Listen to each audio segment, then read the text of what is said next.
My name is Rich, and this is Rich Talks Records, episode number 42. We are in the evening. My wife has a work call. We have a very busy weekend coming up. So I thought I would make a fun video and get it out there, working on ideas for lots of other videos. But I thought this would be cool. The first ever of its kind, and it maybe very well be the last, because I truly overthought this. But yes, it is my first ranking video, and something of a polite retort to the recent Andy Edwards guitar teams video, or I forget however he phrased it. So this is a ranking video of the 15 greatest guitar teams or guitar duos in rock and roll. And so I thought that this would be a lot of fun. Why 15? Because there were too many for 10 and not quite enough for 20. So I bend, in Rich Talks Record style, I bend the rules every goddamn which way. So anyway, so I thought this would be fun. This is, on one hand, a definitive objective list. On the other hand, it's clearly just my opinion and what I think and what reflects my taste. I will get some, I will get one set of qualifications sort of out of the way right away. First of all, there are no guitar trios. So no Buffalo Springfield, no Leonard Skinner, and no guitar teams where I consider one half of the guitar team to be the main focus, right? So the big examples that jump to mind, that if I were including these probably would be somewhere on the list, would be Billy Corgan and James Iha. I know James Iha does a lot, and I love James Iha. My favorite sort of period of the band where they were really when they were like very exploratory and psychedelic, and James had a lot to do in that, and that was wonderful. But I mean, Billy's the guy, right? The other one that really jumped to mind was Kevin Shields and Belinda Butcher. I'm not necessarily sure sometimes what Belinda Butcher is doing, especially on record. And it's so sort of, Kevin is so the leader and main focus of that band that it sort of becomes, it feels like a guitar team sort of in name only. Another one would be James Hetfield and Kirk Hammett, because most of what you're hearing, especially during the glory days of Metallica, is just James Hetfield and with Kirk doing solos. So not really a guitar team. And then the big one that kind of hurt, but the focus is again just so squarely Crazy Horse. So Neil Young and Frank Pancho San Pedro, who, Pancho's amazing, and I've seen him live, and he does great stuff, but clearly the focus is Neil. I mean, Neil is one of the most sort of dominant musical forces of the 20th century, and such a phenomenal player that he can't kind of help but dominate. So that's I wanted to get that sort of get those out of the way. My main criteria for this were really not even bands that had two guitar players so much as I really felt that the main criteria for this had to be that the guitar team either truly meshes as one in an interesting, wholly unique way, or you have two very distinct sonic identities that complement each other and then make something much greater than the individual parts. The first sort of honorable mention, I would say, will be one of my personal favorites, and they never get talked about as a guitar team, but I always heard them that way. And that's from the Talking Heads, David Byrne and Jerry Harrison. The thing sort of holding them back for me is that they just didn't do more of it. By the third album, that dynamic had already kind of shifted away. So I feel that the apex of that was the second album, More Songs About Buildings and Food, which I think is one of the great guitar albums ever made.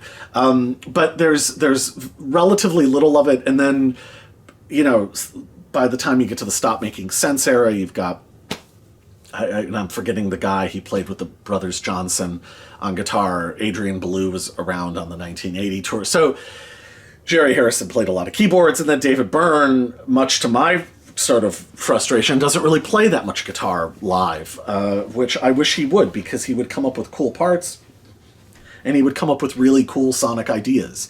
And I just wish there was more of it.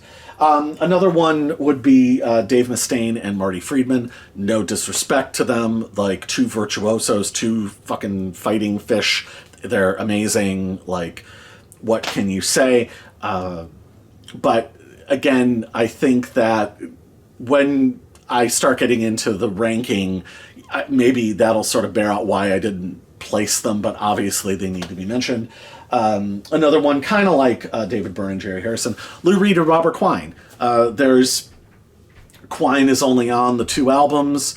The Live in Italy record is kind of a weirdly mixed live album that's not wholly satisfying, some great performances. But really the only time that they were sort of a guitar team was on the Blue Mask, and then, things started changing from there. So, and I addressed that in my Lou Reed video. So Robert Quine, one of my favorite guitar players, Lou Reed, one of my favorite guitar players. For a very brief period, they sort of functioned as a guitar team. And that great Live at the Bottom Line show that I talked about in my Lou Reed video is incredible. But again, there's just not enough, just not quite enough. So, and then another one that doesn't get talked about very much as a guitar team, which is really weird, from Aerosmith, Joe Perry and Brad Whitford.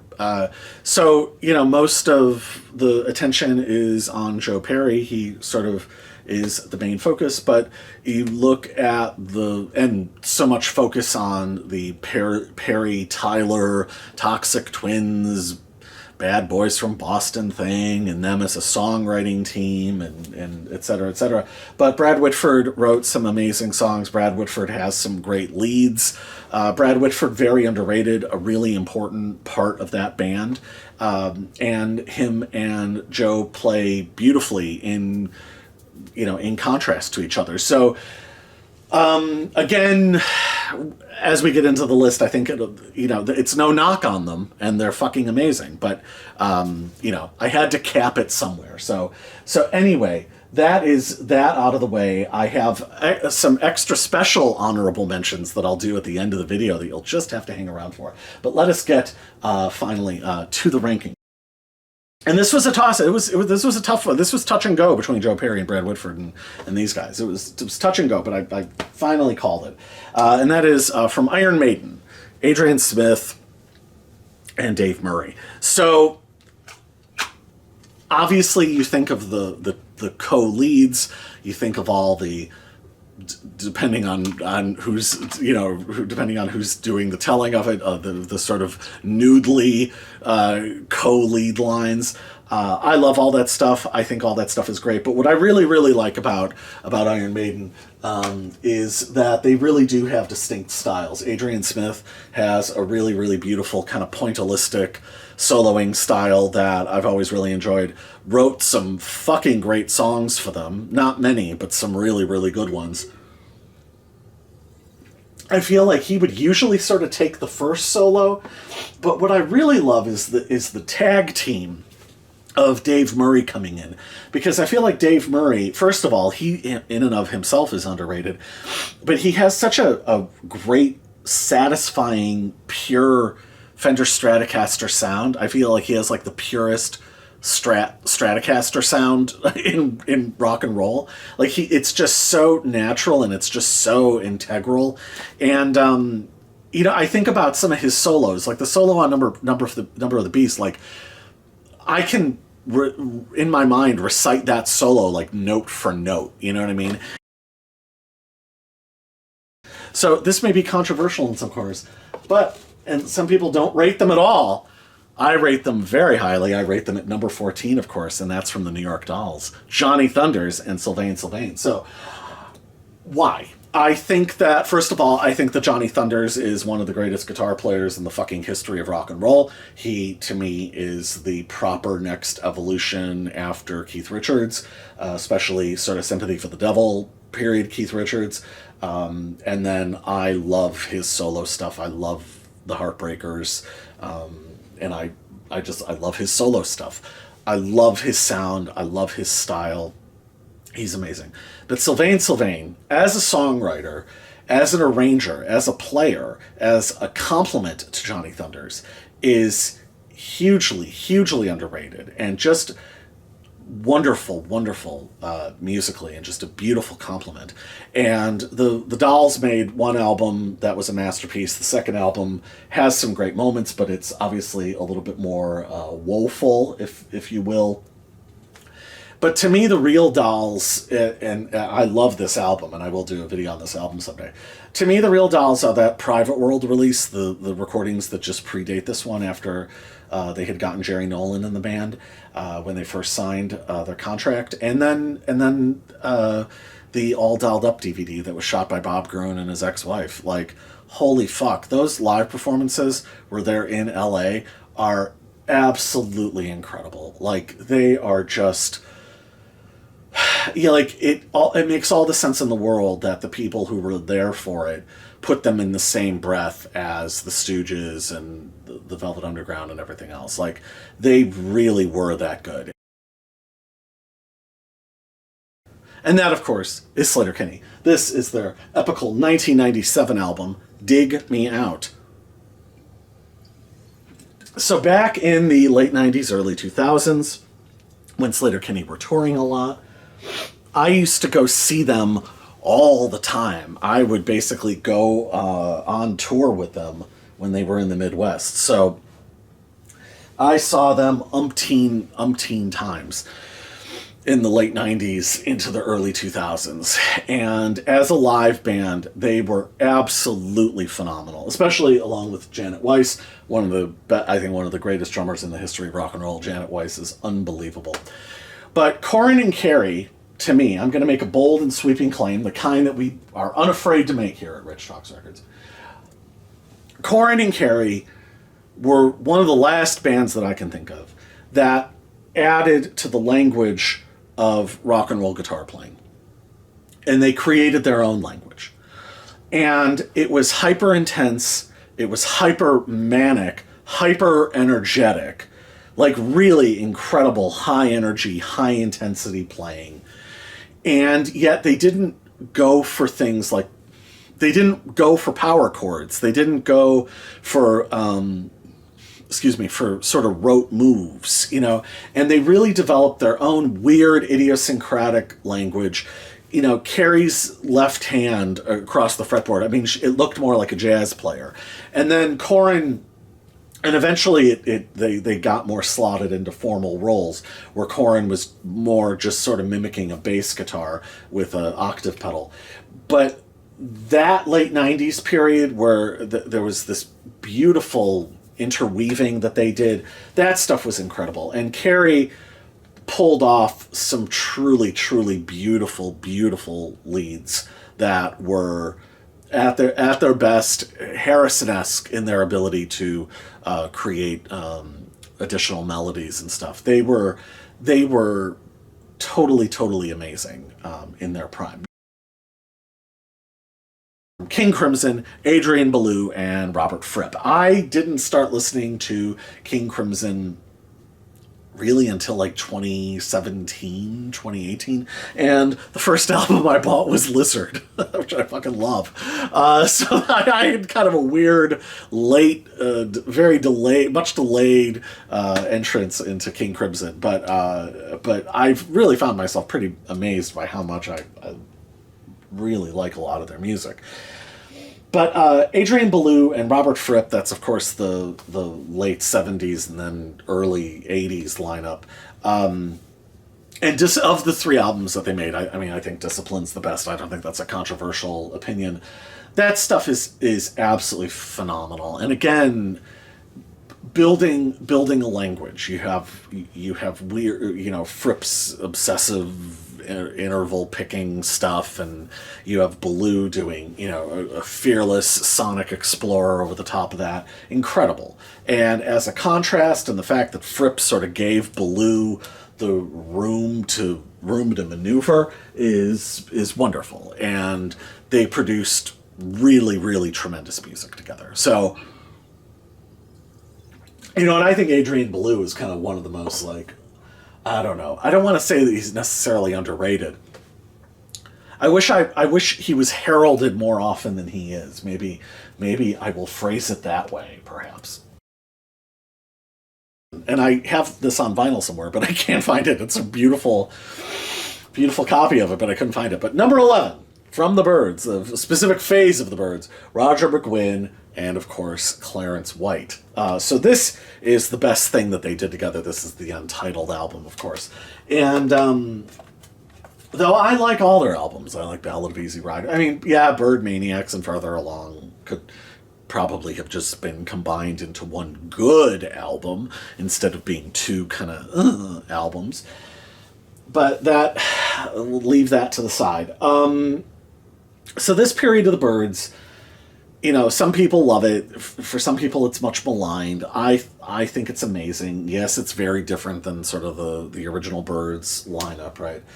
But this is incredible. So what you have is Roger McGuinn, who I think is totally underrated, especially as the years have gone by, as a sonic explorer, as somebody who was creatively omnivorous and fearless. You think about all the different threads of music that he synthesized into his playing, and you think about what he achieved on the fifth 5D album. Absolutely incredible, and as much of an innovator as any other sort of great guitar player you want to name from the 60s, right? And then, so you've got that, and you've got this person who has carved out this incredible sonic identity for himself. And yeah, there's bits of George Harrison and there's bits of all these other things, but he went totally in his own direction. And then you've got Clarence White, you know, and Clarence White with the string bender. Clarence White is one of the most innovative guitar players in the history of rock and roll. He's a fucking genius. He's unprecedented. He's unlike anybody else. You know, string bender or not, he's totally unbelievable and the true merger of rock and roll and country. And everything that entails, I mean, from 50s rock and roll on one side to incorporation of bluegrass on the other side, just absolutely phenomenal. And so the idea that you have these two musical forces, like, that were able to find a way to complement each other and make really beautiful music. And it's not for nothing that the best stuff, some of the best stuff on here is on the live disc, right? And that live shows from this time are like, you can't go wrong with the Byrds live in this era.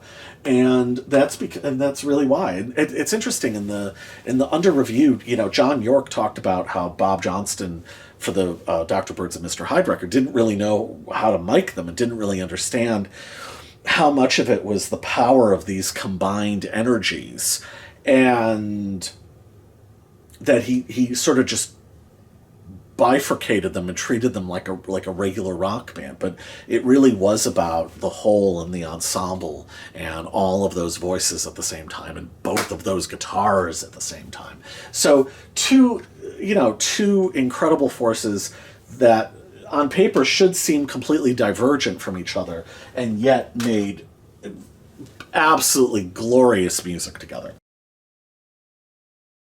One of the first, for me, one of the first internet bands, one of the bands that I was having a hard time finding their albums in the middle 2000s, and so they were one of the bands that I just went and downloaded. Frank Zappa was another one. I had a hard time finding good copies of his stuff. So anyway, so number 10, Thin Lizzy, Scott Gorham and Brian Robertson, and I feel like this list would be comical if I didn't have them on it. I feel like they are one of the most totemic guitar teams. They're one of the first. I don't know that they invented the whole dual lead thing, but they have to have been one of the very first.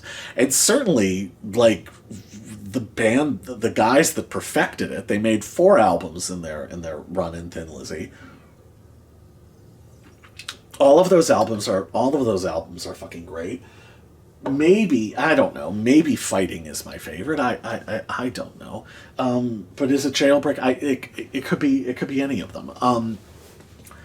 And if you think about it, if you think about guitar teams, if you think about dual leads, The Boys Are Back in Town is the single most iconic dual lead in the entire history of music, right? Like, so I mean, you think about that, like you think about the shadow that one song alone cast. Watching them live, they were absolutely phenomenal. So I was watching them on the Don Kirshner's rock concert, and I just absolutely incredible. Again, like so complimentary of each other, and truly like kind of weaving together to be like one ultimate guitar player, you know? So like iconic, influential, they made great records. Number 9, we have critical favorite, but fucking awesome. It doesn't critics' favorites are not. Television. This is the, I don't know how legal it was, but this is the live album, The Blow Up. Obviously, the big one is Marquee Moon. The second album, Adventure, has its moments, and I like it probably more than other people do. But I think fans of Television like Adventure. But Marquee Moon is the big one. That's the one that everybody freaks out about, and rightfully so. But The Blow Up, if you ever get a chance, check out The Blow Up if you've never heard it, because it's them. Is it at CBGB's? I want to say that it is. I think it's at I think it was recorded at CBGB's. But this is them like really going for it in full form, and you really get a feeling of just how exceptional the band is. But the thing that's so interesting is Television sort of should be, especially after Richard Hell was forced out. Television should really be Tom Verlaine's band, right? And it should be like a Kevin Shields, Melinda Butcher thing, right? But it's a testament to Richard Lloyd and just how incredible Richard Lloyd is, and how Richard Lloyd could play in tandem with Tom Verlaine, that you really do think of them as a guitar team, and it's not just the Tom Verlaine show. And they are total innovators, and not in terms of punk rock. I think that sometimes people get a little too nuts with that stuff. Just purely in terms of creating these really dense, interlocking parts that are just absolutely beautiful, and again create something much greater. The parts create the greater whole, right? So phenomenal, like intuitive, but also highly disciplined.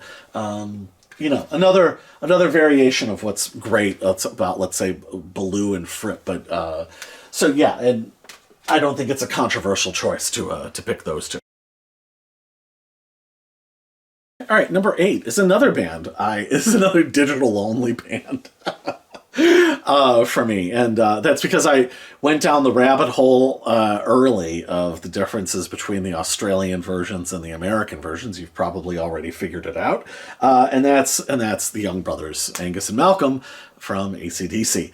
So again, what can you really say about them? I mean, as Malcolm is a songwriter, but also Angus is a songwriter.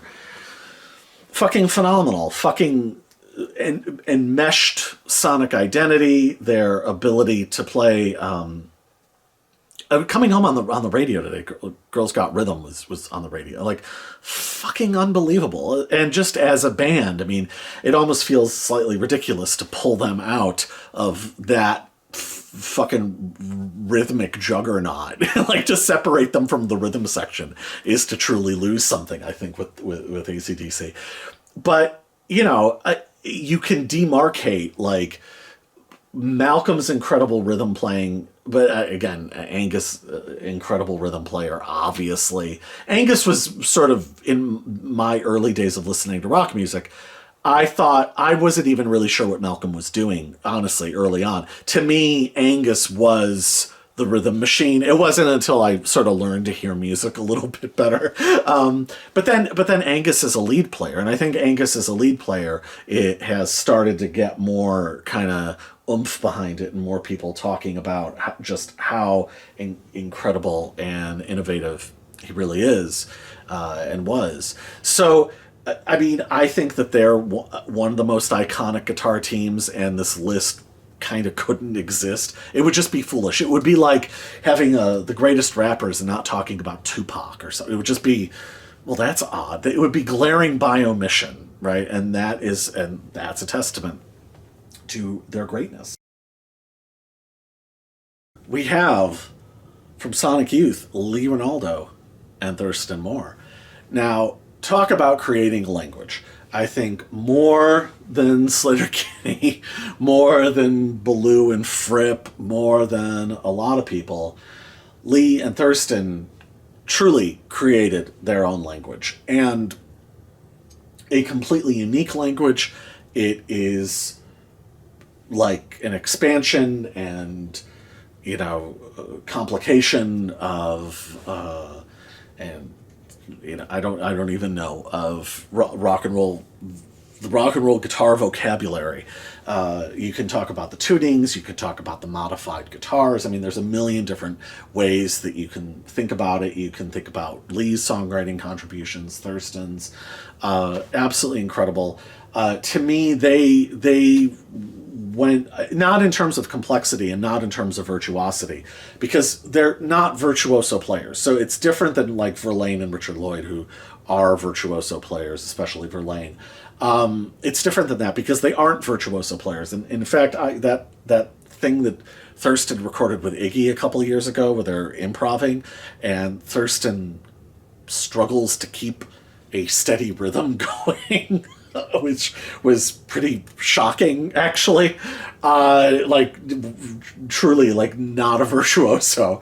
But they generate ideas, and they generate all sorts of subtleties and all sort evocations of all sorts of moods and time and place and all sorts of things.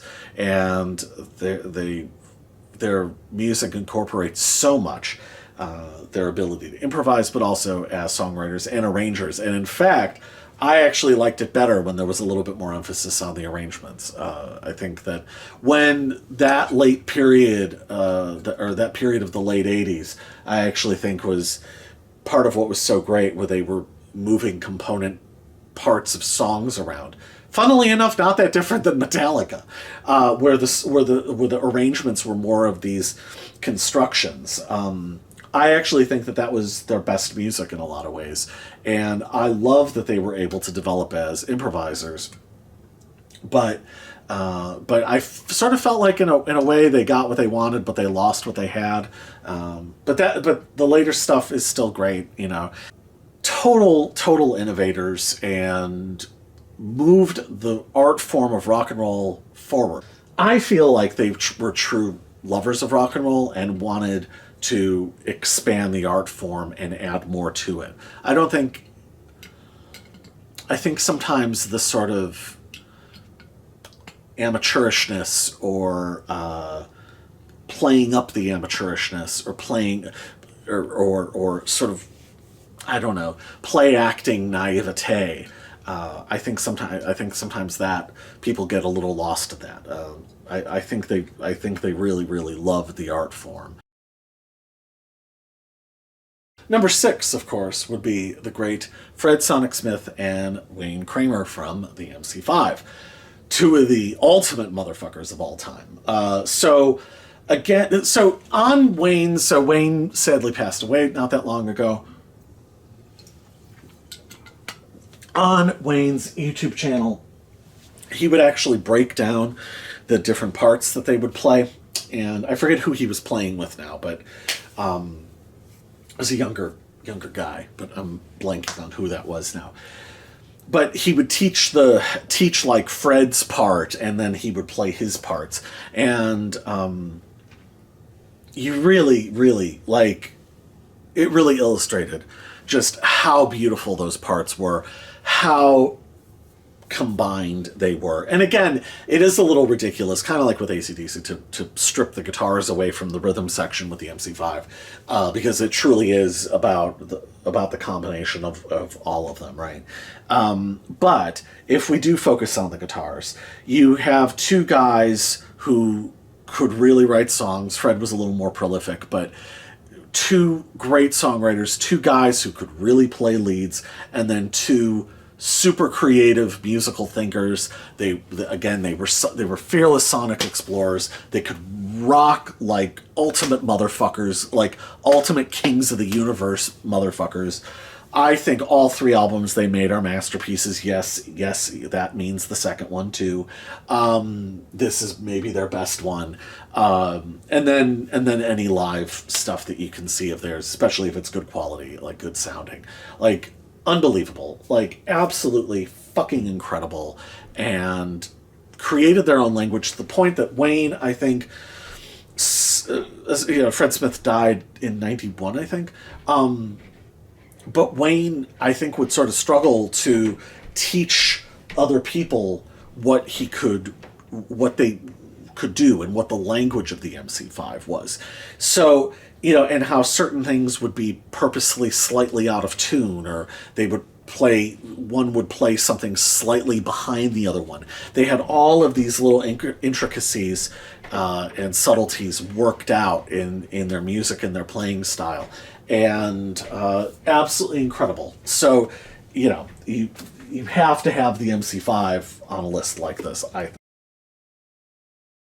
Keith Richards and Brian Jones from the Rolling Stones. Andy Edwards famously doesn't really seem to have anything nice at all to say about Keith Richards. And by the way, this is my copy of More Hot Rocks that I couldn't find from my 3-part Pop Heathens video. I only found the damn thing, so here it is. So first of all, why this? Because there, of course, have been two other guitar players in the Rolling Stones. First of all, I think Mick Taylor is great. Mick Taylor did some really important work. But if you look at the albums as they, were recorded with Mick Taylor, you've got Mick Jagger playing guitar on some stuff. Keith's not even on. You've got Keith doubling up. You've got, so I don't know that they were ever really like a guitar team in the studio. And live, great. But again, it's so slotted into Mick Taylor plays leads, Keith plays rhythm, that's it. And then, with Ron Wood, there's lots of beautiful playing with Ron Wood. Ron Wood's been around longer than I've been alive, right? So Ron Wood, lots of great stuff, like things like Beast of Burden, like there's Crazy Mama, for that matter. Is he on that, or I don't actually... Don't hold me to Crazy Mama. Side 2 of Tattoo You there. That's a safe one. There's lots of beautiful stuff that Ron and Keith have done together, right? Like, no question. However, to me, Keith and Brian are one of the first real guitar teams. They invented what Keith calls the ancient art of weaving. That's theirs. It gives the sonic identity of those early records something that is wholly unique. The language that Fred Smith and Wayne Kramer built off of, that even Ballou and Fripp, the idea that one is rhythmic and one is more exploratory, not so much even rhythm and lead, but just just one is laying it down tight and one is sort of going off. All of that, and then that it can trade off, right? All of that stuff really goes back to Keith and Brian. And Brian, the only knock on them really is that Brian really did seem to get bored with playing the guitar at some point. He just seemed to kind of lose interest. So, but there is that period, especially when they were doing more sort of blues and R&B. I think that version of Muddy Waters, I Can't Be Satisfied, with Brian on the slide, I think that alone makes them one of the great guitar teams of all time. That is just fucking incredible. And then things like Sitting on a Fence, there are so many beautiful moments that really come down and are about the two of them. That, and again, they didn't have a model they really didn't have a model that they were following. Their heroes were all their heroes were Robert Johnson and Jimmy Reed.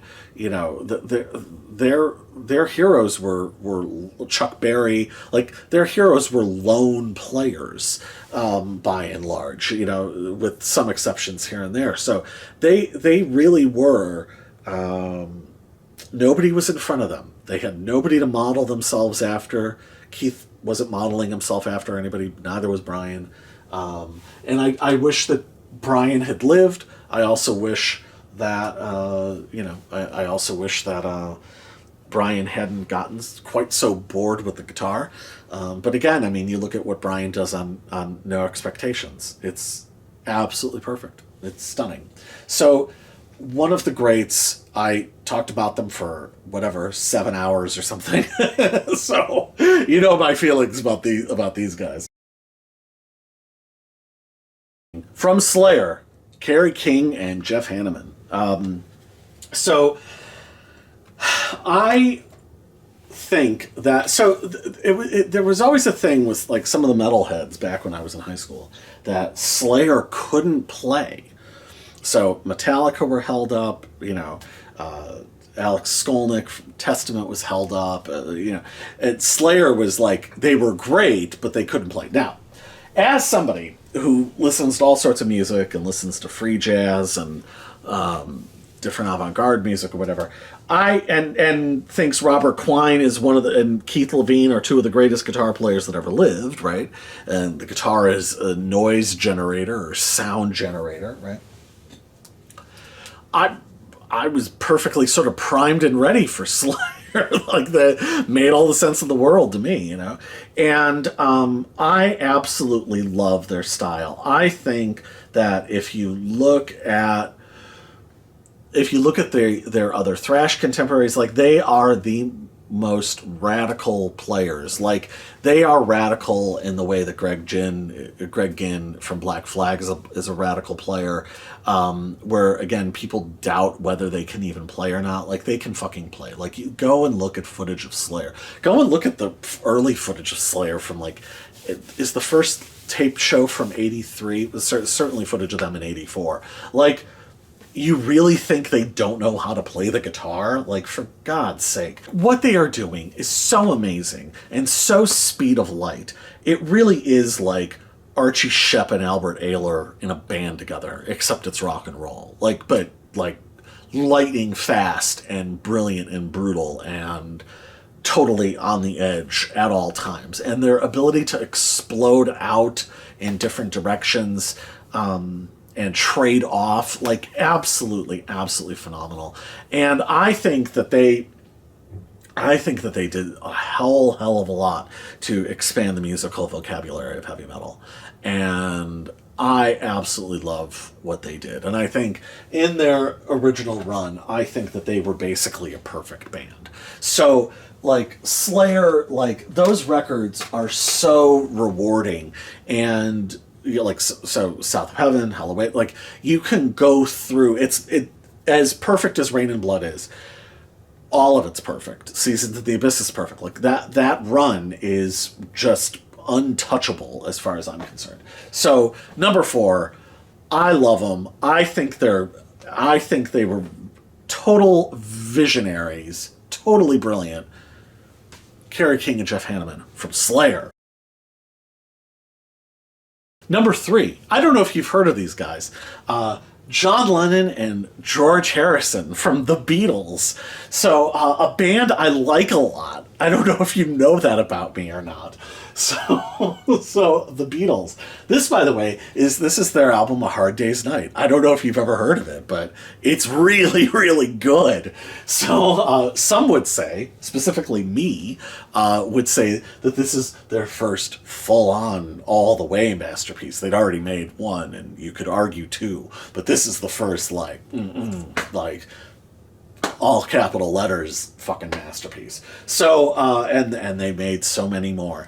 So why are they on the list? Well, because in all of their phases, they were a phenomenal fucking guitar team. So you listen to the Live at the BBC stuff. There they are. They're awesome. They're playing interlocking parts. You think about how distinct their early parts were, whether it's John's rhythm on All My Loving, whether it's George's Do Do Do Do on And I Love Her. Perfect. They're constantly coming up with beautiful, perfect parts that complement each other, whether it's John's riff on I Feel Fine, whether it's like any of it. You can go on and on and on, right? There's infinite examples. But what's so interesting, and yes, George goes off into and doesn't really play that much guitar for a period, but then they come back and they make the White Album, and they get into doing things like Revolution. And the White Album is, among many other things, one of the greatest guitar albums of all time. It's certainly one of the ultimate guitar tone albums. And that's achieved by the combination of the two of them. So I love John's playing. John is one of my favorite guitar players that ever lived, purely in and of himself. And then you have George, and George is one of the greatest guitar players in the history of rock and roll. George's musical vocabulary, his intelligence, his ability to really listen, his ability to play for the song, his sensitivity, and his ability, like when they're rocking and when they're doing like Long Tall Sally, he can fucking rock. Like he can rock as fucking hard. I mean, he rocks as hard as any of the other British invasion bands, and in some ways a lot, much better. George is phenomenal. And again, like what I said earlier, George's ability to create these sort of alternate melodies and stuff, it's just fucking amazing. And they're basically perfect all the way through. Perfect through I Want You, She's So Heavy, And here's what's funny, is as great as they are as a guitar duo, there's also a guitar trio hidden in there, because the secret then is then you've got Paul doing these beautiful leads on stuff like Good Morning, Good Morning. You know what I mean? So, like, come on, they're perfect. And they're doing this in 1963, you know what I mean? They're doing this, basically before anybody else is. So, like, they're already basically my favorite band. So, obviously, the Beatles. K.K. Downing and Glenn Tipton from Judas Priest. Again, Judas Priest coming right in after Thin Lizzy, and they take the dual lead thing, they take the guitar tandem thing into a whole different realm. And obviously them as sonic innovators, then sort of synthesizing and going to the next sort of stage of musical development, from what Tony Iommi had done, and obviously from what Thin Lizzy were doing. Like, these two are absolutely incredible. And you really, again, sonically, you can't really separate them particularly. They're amazing when they play their individual solos and stuff. If I absolutely had to choose, I think I might veer a little bit more to Glenn Tipton. But they're incredible, and they need to play together. Like, they're just so perfect and in sync. Again, when Dylan talked about heavy metal comparisons to bluegrass, it's that like intuitive thing where they really need to be in sync and they really need to be listening to each other. So Judas Priest's run of albums really, I mean, if you want to start with, I don't know, I mean, if you really want to, I guess, Sin After Sin, but like all the way up through, and I mean, I think like the Twin Turbos reconstruction, like, that's pretty goddamn cool. Like, I like a lot of that stuff. Like, maybe as separate albums, ram it down, yes, maybe there's a bit of a lull there, but really they had a run of 15, 16 years that's basically fucking incredible. And I loved Painkiller. Like, Painkiller to me, like, so in the same way that, like, so that would have been 1990, right? And in the same way that I was blown away by Holy War's The Punishment 2, like, I couldn't believe that, like, that Megadeth had come out with something like that it was that epic, and I was blown away by it. I was equally as blown away by Painkiller. That guys who had been around for that long and had already sort of been on the cutting edge of so much in heavy metal, the idea that that's where they took it, like, unbelievable.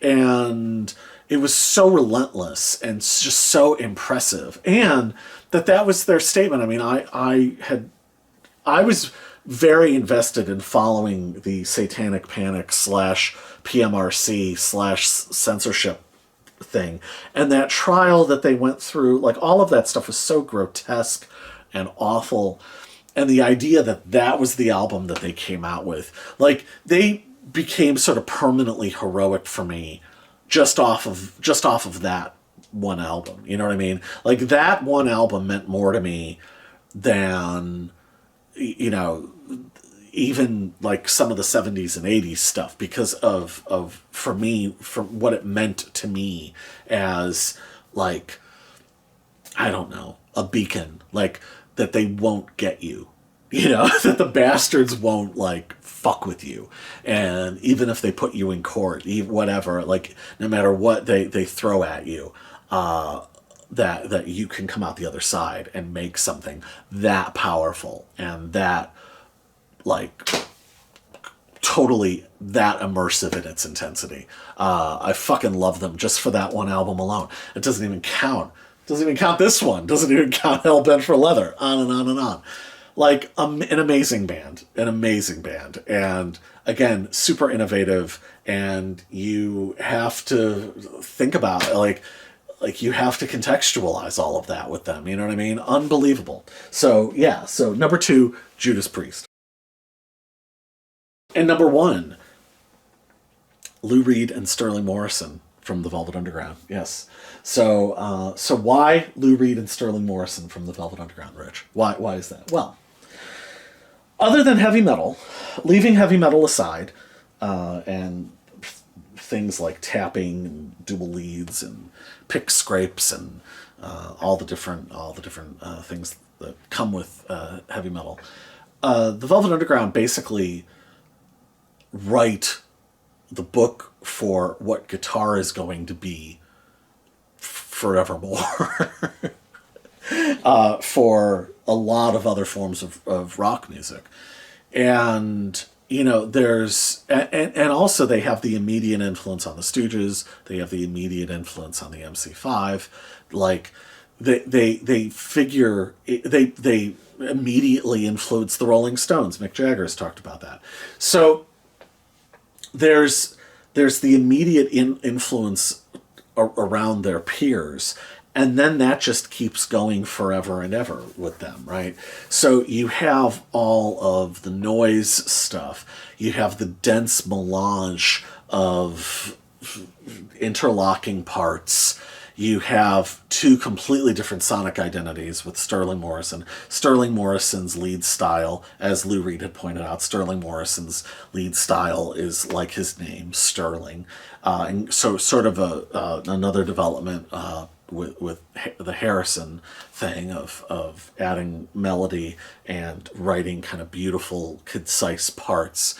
And then you have Lou Reed, truly, so then maybe an extension off of somebody like what Roger McGuinn was doing, truly like fearless sonic explorer, absolutely fearless. Like what he's doing on I Heard Her Call My Name, what he's doing on the first album. I mean, come on, this is heroic stuff that Reed is doing.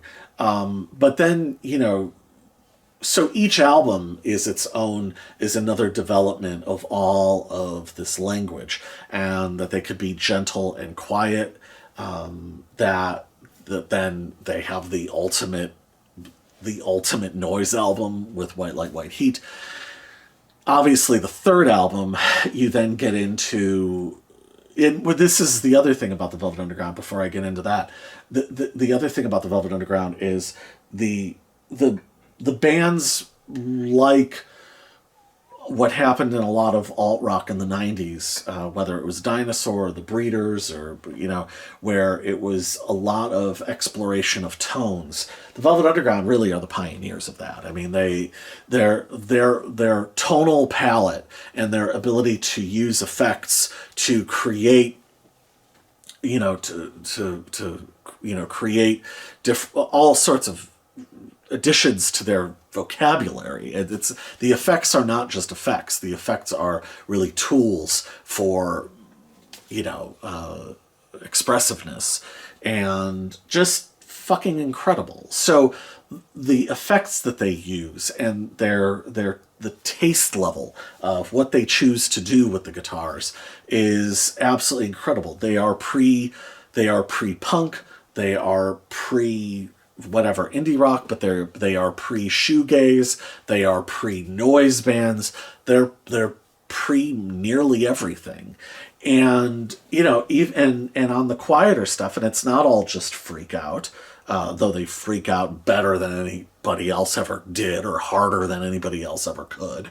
But then the fact that you have like something like Some Kind of Love, like, which is basically like proto motoric rhythms, even without all the distortion and stuff. When you on this, so I know that there's an expanded version of this with like all the unedited performances and stuff. This is 1969 live. This is what I got as a teenager. This was one of the only Velvet Underground records that was available to me. And this, I don't know how many times I've played this. I have played this truly endlessly. This, I take over the expanded version because Lou Reed mixed this himself in '74, and the crispness and clarity of the mixes, these are the best mixes, I think. This is what I'm really the most obsessed with. And the versions of what goes on, the rhythm machine, but also then the scene mind movie evocation of Ocean, the unbelievable, like, and they're doing fucking next level fucking sound painting with just two like relatively clean guitars. Like, come on, unbelievable. And also to talk about the fact, so this is like one of my favorite things ever recorded by anybody.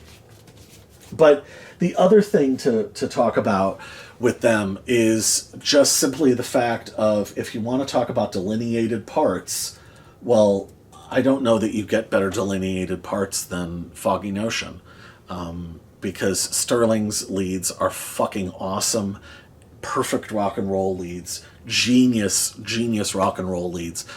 But then you listen to what Reed is doing, and Reed lays down one of the most badass motherfucking rhythm guitar parts in the history of rock and roll. It is Bo Diddley to the 10,000th power. It is absolutely, it's plugged into God's right hand. It's fucking perfect.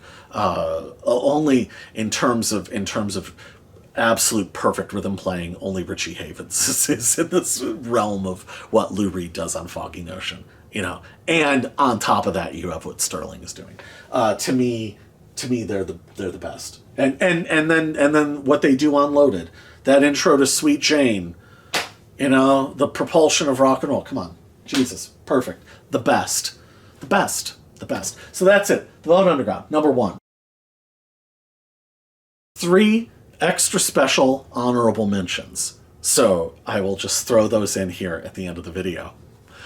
So the first, the original, no one is a greater innovator, the single greatest innovator, the man back before it was known as multi-tracking, when it was overdubbing, sound on sound, the solid body guitar, all the different use of effects, and that is Les Paul and Les Paul. Yes, the man who first overdubbed himself. Les Paul's a motherfucker.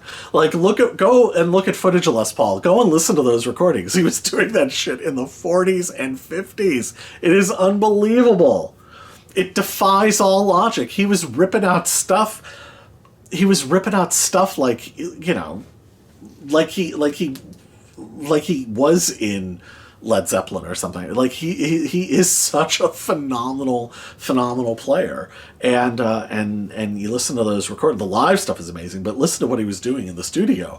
That's somebody with 2 sensibilities at once. Incredible. So Les Paul and Les Paul, my second one. Especially from what would have been his 4th album. He unfortunately didn't survive long enough to complete it. First Rays of the New Rising Sun, or Straight Ahead, or any of the other names that were up in the contention for the name of that album. Jimi Hendrix and Jimi Hendrix, yes. You listen to Hendrix's ability to come up with contrasting parts, and just how brilliant of, I'm going to say the word symphonic thinker he was. Incredible, incredible. He was able to do that all himself. You're not listening to two guitar players. Amazing. You know, so it would take two people to do what he's doing on a lot of that stuff. And then finally, probably the greatest of this, and some of you might see where this is heading, my final extra special honorable mention. Yep, Jimmy Page and Jimmy Page, the man who could overdub himself into infinity and beyond even that somehow. Probably, I mean, there's a million examples. I would probably point to Song Remains the Same and the Rain song as being the sort of the ultimate apex, but there's so many. Achilles' Last Stand, 10 Years Gone. I mean, there's kind of countless examples. Jimmy Page's ability to be two guitar players at once is like pretty beyond comprehension. So you have to give it up to him for that. So this was fun. I hope you enjoyed it. I will be back soon enough with another exciting video.